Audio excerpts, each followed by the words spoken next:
पुण्यातल्या कार्यक्रमामध्ये प्रसिद्ध रंगकर्मी जब्बार पटेल आणि ज्येष्ठ अभिनेते नाना पाटेकर यांच्यामध्ये गमतीशीर शाब्दिक जुगलबंदी पाहायला मिळाली। यावेळी जब्बारला आपण लब्बाड पटेल म्हणतो। जब्बारने आपल्याला सिंहासन तेवढ्या एकाच चित्रपटात घेतलं, त्यातही मानधनातले 2000 रुपये दिलेच नाहीत असं म्हणत नाना पाटेकरांनी जुनी आठवण सांगितली।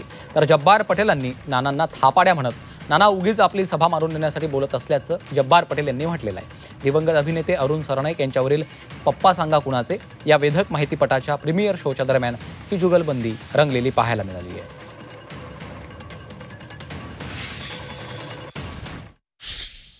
आम्ही फार जुने मित्र आहोत, त्यामुळे अशा थोडेसे चिमटे काढणं ही फार गरज असते, त्यामुळे मजा येते। पण छान एक अतिशय सुंदर डॉक्युमेंटरी की आमच्या पिढीला माहीत असलेले हे अतिशय उत्तुंग व्यक्तिमत्व आहे अरुण सरनाईक, ते पुढच्या पिढीला कळेल या डॉक्युमेंटरीद्वारे, त्यामुळे त्याचा आनंद फार मोठा आहे आणि सवितांनी फार छान केलेला आहे।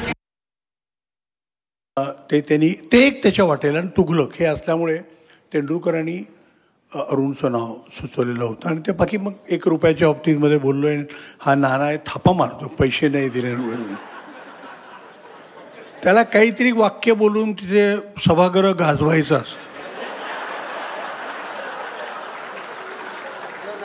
आणि असेल तर नाना माझ्या डोक्यात नाही 2000 राहिले।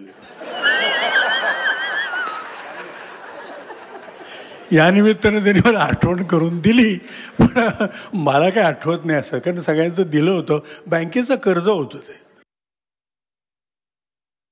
जब्बार आणि मी आम्ही फार जुने मित्र आहोत, त्यामुळे अशा थोडेसे चिमटे काढणं ही फार गरज असते।